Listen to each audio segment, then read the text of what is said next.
欢迎收看健康加油站，我是肖慧文。今天要带大家来关心的，网络上流传说有些东西，比如说像水果，蒸着吃跟生着吃效果大不同哦，可能属性还会因此改变。尤其像咳嗽这种东西，有人说有些水果像柳丁蒸一蒸吃，居然可以治咳嗽。哪些偏方是真的可以来试，哪些偏方千万不要试呢？在今天的健康加油站就要带你来关心。首先为大家介绍我们今天邀请到的来宾，北医传统医学内科主任林恭宜林主任好。慧文好，各位观众朋友大家好。台北邮政医院营养师黄淑慧淑慧营养师好，慧文好，大家好。资深医药记者王瑞莹好，慧文好，大家好。我刚刚提到，其实很多人可能也是有这样的观念，就觉得说，譬如说水果啦，煮的、生的跟蒸过吃，或者把它弄热来吃哦，效果就会不一样，属性也会改变。的确是很不一样哦。其实这是模仿，就是传统医学在药物的泡制上的一个改变的方式，然后把它用在食物跟食材上的一个做法。是。例如说我们常见的，例如说，假如说我吃橘子橘子，假如说我是冷着吃，有些好像说咳嗽就不要吃，可是蒸过之后又好像可以吃。但是呢，现在在网络上也流行，把橘子就用微波炉烤一下。以前是用大同电锅，现在是用微波炉，滴个3、4秒，就熟的吃，发觉吃的喉咙真的也比较舒服一点。真的是可以吗？真的是可以是这样子用。哇，待会我们再一一来探讨哦。但是刚刚有提到这个咳嗽真的对西医来讲或营养师来讲，真的很多人会不会来找你说，到底该怎么办？什么能吃，什么不能吃？好像咳嗽真的很难好对，真的咳嗽，而且是你如果是就是感冒引起，然后最怕就是那种感冒好了。他就一个症状还没好，咳嗽，就是一直咳嗽，没有咳不停。然后其实后来我们都会怀疑说，他到底是感冒好了还是过敏了？对，因为哪有咳那么久，咳了好几个月你还在咳？对啊，那时候我们都会建议说，你是不是要再去做进一步的检查？因为你真的要去区分清楚，你是真的感冒引起的吗？还是根本已经是被引发成过敏？引发的。那通过食疗的方式是不是可以缓解？是。那一般来讲，如果这个就要区分，可能要请教一下林医师，你要分什么热咳、冷咳、燥咳，对，这是完全不一样。所以你针对的选择食物就不一样。所以还不能自己来乱判断啊，全部大家吃这个有效，我就来吃这个。比如说我们讲的咳嗽，在中医的辩证论治上，就说五脏、肝、心、脾、肺、肾皆都令人咳。有没有我不知道瑞英姐有没有这个经验，咳到怎么样？有啊，全部都出来了，好痛哦，咳到都快跳出来了，肺都快咳出来了。所以中医的五脏皆令人咳，其实就在这里。原来咳只是外在的症状，但是假如从现代医学来看的话，它有很多的疾病，从头到脚都会很令人咳嗽。可是像这样咳嗽，瑞玲怎么办？是吃偏方还是吃西药，然后之后再来好好的？因为其实我有时候看就是说有分有痰的咳嗽跟干咳。那如果说我发现我没有痰，只是干咳，可能是我在过敏季节，比如说花粉症的时候有没有？那其实那个时候我戴口罩就可以了。可是有痰，因为有时候那个痰会卡在喉咙上面，你怎么吐也吐不出来，而且我们不会像老人家那我们不会那样子那所以很难过，就会卡在上面，要下不下，要上不上。那时候我就会去找医师来做一个治疗，或蒸汽上的治疗，让它舒缓，然后多喝开水这样子。其实有时候自己就知道是什么样的情况，可以稍微来做一个比较好的方法。那网络上有流传这些止咳的偏方，我们就一一来检验一下，是不是真的可以来尝试。那要尝试的话，有哪些要注意哦？这川配冰糖蒸梨，我第一个看的时候，我觉得这应该有效，感觉好像都中医的这个大家常听到的方法。其实川贝冰糖的蒸梨这是早期川贝枇杷膏它的简药式的一种民间用方，它再复杂一点就变成是正式的川贝枇杷膏。所以它的做法就是一般把梨心把它拿掉之后，里面就川贝，然后那边去蒸，然后蒸到最后那个汁到最后你把它喝下来。不仅从现在的医学的药理，的确也有帮忙。它不仅补充你的电解质，而且它温润的一个水分。也能补充你的水分，然后再加上川贝又有一点点的药性，然后川贝其实是有点苦，但是又透过这个蒸水梨的甜味，又可以矫正。例如说我这个地方没有蜂蜜，那怎么办？聪明的医师就用梨子的甜味来帮助老人家或者小孩子可以吃得下。听起来不错的。可是他说不适合风寒咳嗽，也是。的确是因为梨子再怎么样蒸的只要熟，即使它热的喝，它的属性上还是偏寒。所以要特别留意。那冰糖柳丁呢？这个柳丁刚刚像林医师有提到，柳丁熟着吃跟生着吃不太一样，那冰糖柳丁会不会效果就不错了？其实柳丁其实都一样啊，柑橘、柳丁、柚子。这一类的，大概它的维生素 C 含量都很高。通常在我们的营养学角度，通常我们对感冒初期，我们都会建议说，那你就可以吃一点这些维他命 C 含量高的水果。那如果你去把柳丁拿来蒸热了，或者是橘子拿来蒸热了，其实有一个好处，是因为它那个橘皮通常我们是不会去吃它，柳丁皮我们也不会去吃它，可是有很多植化素事实上是在里面的，所以你透着借着这个蒸煮的过程里面，有一些植化素是属于油溶性的，它事实上可以慢慢的就生出来。好，那所以你吃到以后，可能就不是只有果肉的维他命 C， 你甚至连一些果皮的植化素你也可以摄取进来，可以帮助你恢复这样子，就是呼吸道的黏膜更强壮，因为这些植化素大概都可以在强壮黏膜细胞上面。对，那你会加一点点冰糖，主要就是补充一点能量，让你的口感。可是它已经够甜了，这样其实我是感觉冰糖可加可不加。是，对，你就直接橘子也可以啊，柳丁也可以。那事实上有一些人就说，那我如果不想蒸。那在中医是因为所有的柑橘类都是偏凉，所以他们都不认为吃生食水果，在中医的立场是不生食水果的，对，所以他不管什么他都要把它加热一下，这是中医的传统医学的说法。那在营养学的角度来讲的话，我们就不见得说你一定都要加热，因为你一旦加热维他命 C 的确会破坏一部分，所以为了我又想吃它的皮的里面的植化素，所以其实现在我有一部分我会建议说，那你可以把洗干净了，不要整颗的皮下去，因为整颗皮下去会很涩。是，你就一部分的，或者是说你把外面的那个黄的部分刮干，但是里面那一层白白的尽量留下来。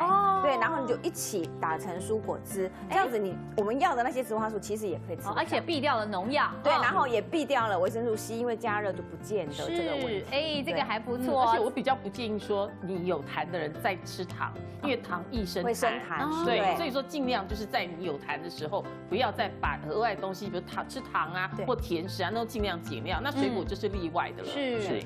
其实我们应该可以替柳丁、柑橘的不适合吃的人，我们来有一点点申诉一样。中医里面也有很多陈皮、橘红，橘红是比陈皮更高级的一种橘子的皮，晒干之后来用，然后把它当成药材。是。为什么我们会这样子呢？因为我们发觉，假如说用新鲜或是生皮的话，它的那个我们知道水果成分有一个是水溶性，一个是油溶性。油溶性它会刺激皮肤黏膜，也会刺激所谓的支气管的黏膜。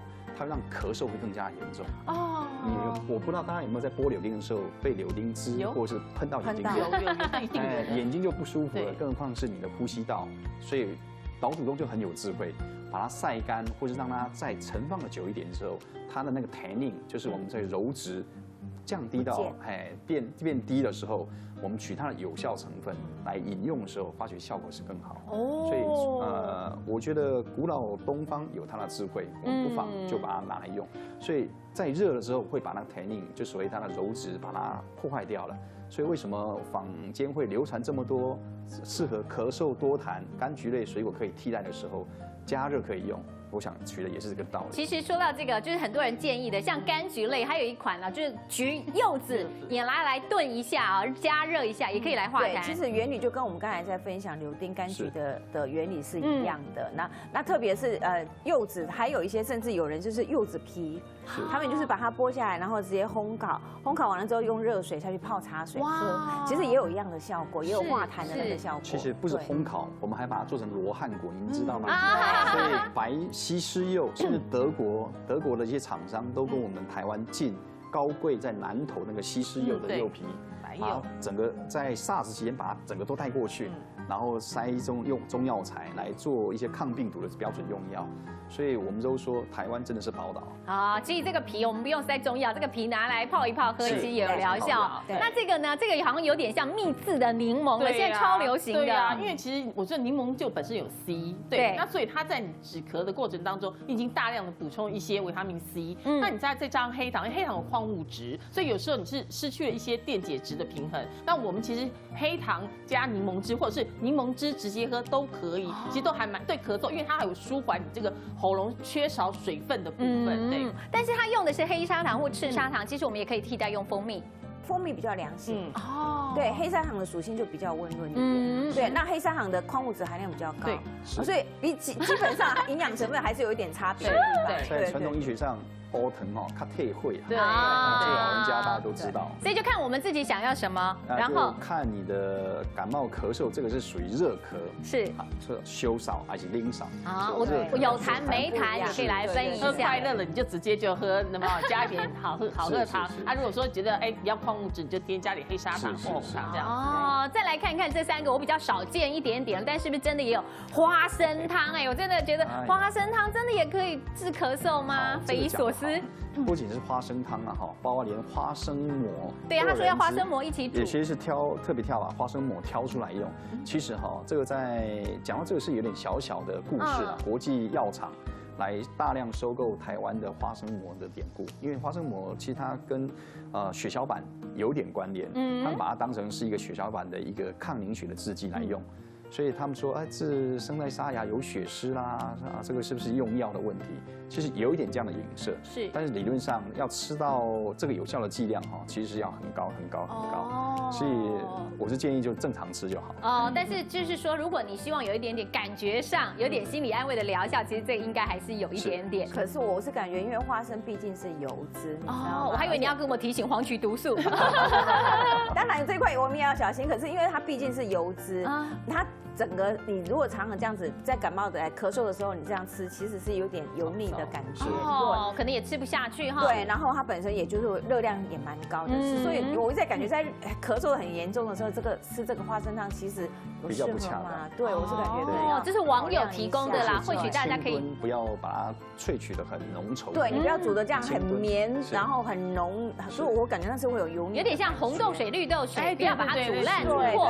对，因为一般来讲，像我们在咳嗽的时候，其实我们会有几个建议，油炸的你不要碰，对，甜食你不要碰。所以像花生汤，我就感觉，如果你把它炖煮的很绵密，其实你就是会有油腻的感觉。对，那这个黄豆粉呢？黄豆粉我也觉得蛮神奇的，真的可以。真的，我老实说，这个我对为什么黄豆粉会因为我有去看了一些报告，他是说它可以除湿啦。但是它是变成要放在胶囊里面吃才有效这个要麻烦你。黄豆粉其实这个真的是匪夷所思。不过在3000年前有个中药的古方叫做淡豆豉，这个有淡豆豉其实它就是黄豆或者黑豆的一种，应该是黑豆吧？对，它是黑豆。那它可能网友也跟着做一个串联啦，所以淡豆豉其实它是的确是用来清湿热用，它是用来发汗的。对，但是它跟黄豆这个应该是一个网络上的误用。所以我们如果真的要可能加个黑豆效果没有，而且淡豆豉它是用热水冲饮的，不一样跟黄豆粉直接放胶囊吃是不同的。对，淡豆豉跟黑豆跟黄豆其实是3码子事，功能都不一样。好，这个就不要试。那紫苏梅听起来还不错哦，口感相当好。之前我们在流感开始的时候，我有曾经跟我的学生介绍说，怎么样去预防感冒？你怎么样去摄取足量的维生素 C？那其实紫苏梅有一个就是，梅本身维生素 C 就高了嘛，那我会用它来搭什么？搭一些红色的食材，所谓的贝塔胡萝卜素比较高，维生素 A 比较高，都可以强化我的黏膜，所以我会搭什么那个叫圣女小番茄圣女小番茄加紫苏梅加一颗苹果，好，那苹果因为果胶纤维比较多，好，那我用紫苏梅是因为紫苏又本身又可以发汗，假设你已经有感冒，你就可以发汗，你把它打成蔬果精力汤来喝，哇，听起来就很有口感，就很合口的，那也可以提高我们的维生素 C 啊，然后我们的维生素 A 啊、植化素 A 都在1杯里面了。哇，这听起来就很好喝了。好，如果说这些偏方大家没时间试，其实1汤匙有这1个粉就有效哦。那这些真的都可以来试试看吗？平常有保养的功效吗？瑞玲有要提醒吗？因为其实你说平常它保养，对不对？它里面其实大多都有一些中药材，比如说我们说保养型的，我们刚刚看到前面那个，就是讲我们川贝炖水梨有没有？那就是枇杷膏的最简单的一个部分嘛。对，那甘草本身它有止咳的效果，所以有些医生会开甘草水给你。对，那我们甘草喉糖嘛，它龙角散本身就有薄荷，它有凉凉的，会让你觉得这边比较舒缓一点。所以它有没有药性的成分，或者是你要保养，那有药的话一定要去拿给医生看。那这个有时候你会加注，就是说你这个东西是在治疗的部分，还是在保养部分？这样你看，我们中药成分就有治疗的，那个救肺散，它本身里面就有药性的东西了，它算是成药。对，那所以说它这个东西就要请教医生能不能用。对，所以到底什么能吃，什么不能吃？平常保健要怎么吃呢？休息一下，马上关心了。待会要请医师来跟我们讲一下喽。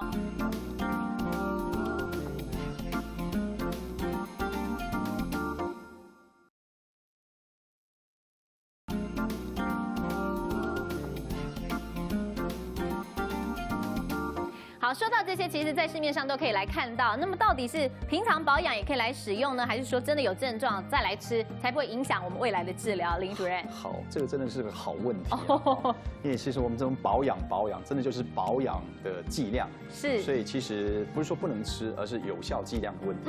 比如说我讲个比较实际一点的川贝枇杷膏，假如你坊间真的要吃到有效，真的能够化痰的话，它的有效成分是在瞬间就是你第1罐的那个剂量在用的时候就要用到5罐。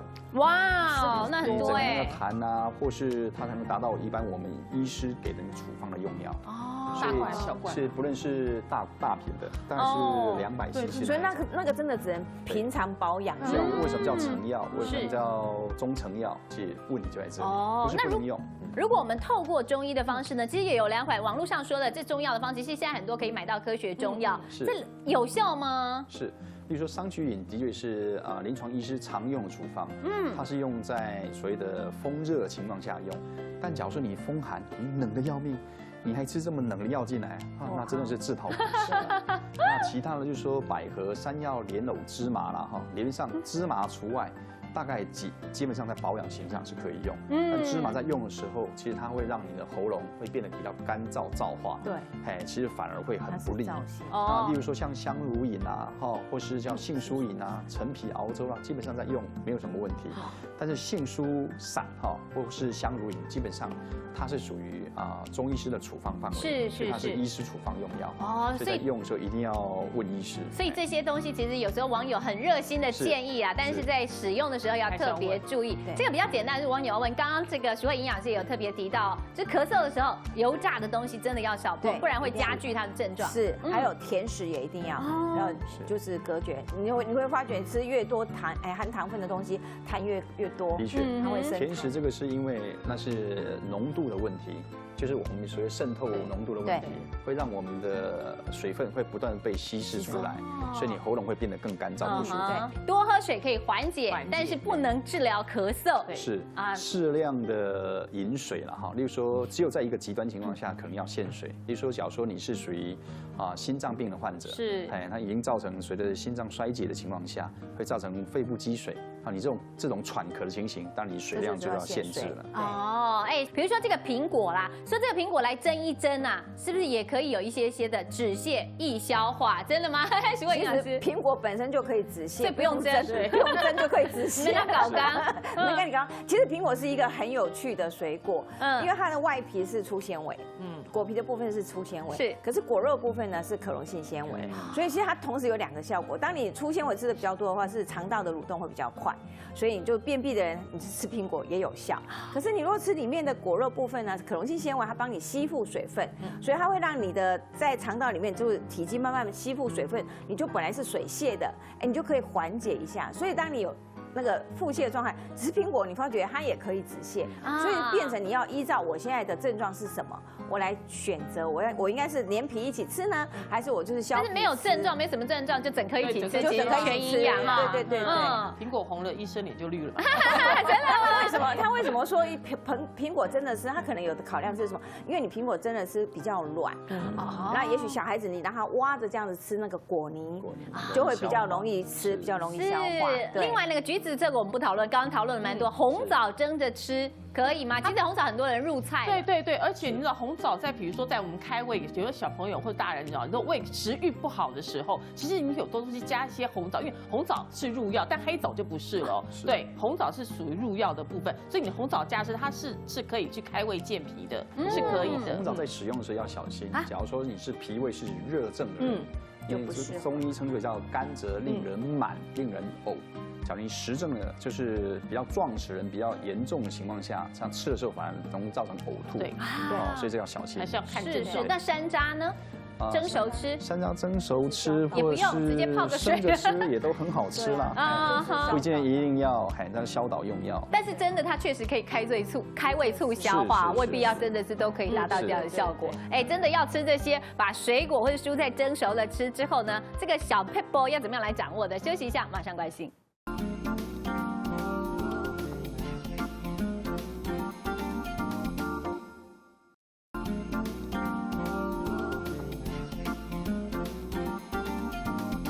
哇，真的这个咳嗽很恼人呢，有时候很难治疗。那么到底我们要什么样的情况之下，不要把它不当一回事，要好好的来治疗？好，咳嗽的确是要分症型，而且一定要找医师。假如说真的是久咳不愈，超过3个礼拜以上的话，我们就要积极找出它背后的因素。所以，假如真的你有家族史，例如说有过敏性的鼻炎，你有气喘的疾病，甚至有恼人的一些其他的肺部手术的历史，请记得在咳还没好，一定要回到你的主治医师身边。不要想说这个古镜头啊，是麦擦比是中药，其实能帮你很多忙哦。哦，哎，那我们刚刚有提到，那我这样咳嗽了，是不是多喝水？如果我不想看医生，如果你一直没有好，你多喝水也没有好，拜托你还是过去看医生。对，其实一般来讲，就我们刚才有分享有一些食物的，那其实有一些人会说，那我只是干咳，偶尔咳，不是常常咳，那我是不是可以含个喉糖？那事实上喉糖成分有薄荷，那的确会有那个清凉的感觉，对，因为很舒服，哎，这个舒缓一下，那也许就比较不会咳嗽。但是我想提醒大家，因为你如果常常这样含着这个喉糖的话，其实它会刺激胃酸，所以会让你胃酸分泌过多。所以如果你那个有胃食道逆流或是肠胃功能比较不好的，我们就建议这个部分使用你要小心一点。那其实像我刚才跟大家分享那个蔬果精力汤，其实也是一样，因为它毕竟你也说它会让我们胃酸过多啊，对，因为都是液体，流质液体，又含酸性又含甜，所以如果你感觉很好喝，但是你要适量的喝，你过度的使用，其实这一块胃酸分泌过多就可能会造成另外的副作用，对，反而会上来哦，因为胃食道逆流会刺激，反而会咳嗽。哦，就你会认为说，那是磨好，我的蔬果是磨好，薄荷糖不好，其实不是，是因为你的胃酸刺激到了，分泌多。哇，看起来很好的食物，其实有时候也是要特别适量是很重要的。对，咳嗽尽量吃含糖的东西，甜食不要吃含糖的，对，就是对糖的不要吃，甜的不要吃，然后油炸不要吃，但是忘记了辣椒也不要吃，对，然后太油的也不要吃。结果呢，最近大家就开始流传，那我们是不是用饥饿方式来治疗感冒？有这种方法，就什么都不吃。可是你不要忘了，什么都不吃，你就没有免疫能力了，你知道吗？你就没有抵抗力，你反而把自己先打败。因为我们说病毒进来，就是你的免疫系统好不好，你的前面那个防卫军都不好的时候，你怎么去攻击那些敌人呢？对，那所以说千万不要再听网络上面说，我一定要用饥饿疗法，没有这个疗法，知道吗？真的有人在这样尝试吗？对，做医生疗法，没有饥饿疗法，还有营养师疗法啊，所以饥饿疗法反而会让我们的病情更严重。对，你反而会让自己没有体力。就是我们刚才讲，我们要把我们自己的免疫力提升上来，才有能力去抵抗病毒啊。那你体力都没有的话，你怎么去抵抗病毒？是啊，对的，变得奄奄的了。那时候真的吃不下，可以吃些什么呢？又是流质胃酸又变多了，好为难呢。所以其实如果真的你是本身有胃食道逆流的患者，我们只采用一个方式而已啦，干湿分离法。你吃固体的食物，你就不要喝液体。对，你喝液体的时候，你就不要吃固体，就是把它分开就好了。其实那个效果就会避开那个副作用。还有另外一个室温东西，你不要马上躺。你不要这边也斜卧一下，那边也斜躺一下，你就是维持直的姿势，大概1个小时之后，其实就可以避开症状就可以这样缓解了。虽然我们都不是医学专家，但我们可以从专家这边学到很多经验。谢谢大家收看今天的健康加油站，我们再会。